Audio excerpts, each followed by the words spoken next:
Reducing plastic pollution would not be helped by expending massive amounts of money and effort on what is not a significant source of plastic pollution, namely plastic straws. Such an effort may be justified by some that believe stopping plastic straws is the gateway to a greater awareness about plastic pollution, but the opposite is happening, in which plastic straw bans are the excuse by many to continue doing little to nothing about plastic pollution under the pretense that something important is being done. There's a critical need to remove plastic pollution already in the environment.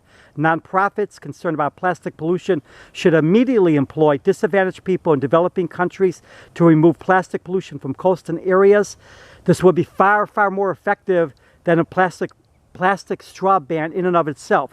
In developing countries, the source of most plastic pollution, many people desperately need work. There is no excuse to not employ this motivated workforce.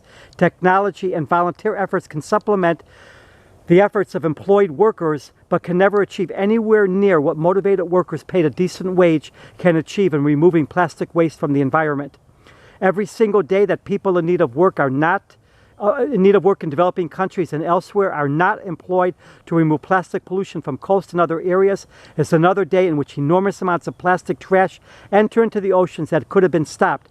It is inexcusable to not provide this employment, thereby helping people and significantly decreasing plastic trash already in the environment. Plastic accumulates along coasts from lands and rivers. Oceans are full of plastic trash. Waves, tides, currents, and storms returns plastic from oceans back to the coast. Removing plastic from the coast protects the oceans and lands and prevents plastic from breaking down into smaller pieces that never can be recovered once they enter or re-enter the oceans. Ensure plastic is either properly burned, like in Sweden, or buried properly in secured landfills.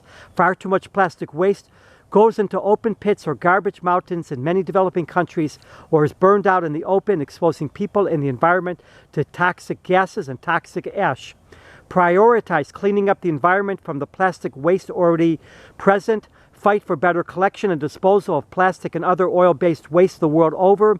Fight to reduce the enormous amount of new plastic waste entering the environment daily. Lead the way to the use of alternative materials to wean humanity from the plastic addiction. There's so much that needs to be done, and this is only a partial list. Do not allow plastic straws to be a diversion from seriously addressing the catastrophic plastic pollution problem before our oceans, wildlife, our human health, and more are completely destroyed. If plastic straws cease to exist, it will not make a dent whatsoever in the millions of kilos of plastic, styrofoam, and other oil-based waste pouring into the oceans daily. Ban the straws, but do so much more.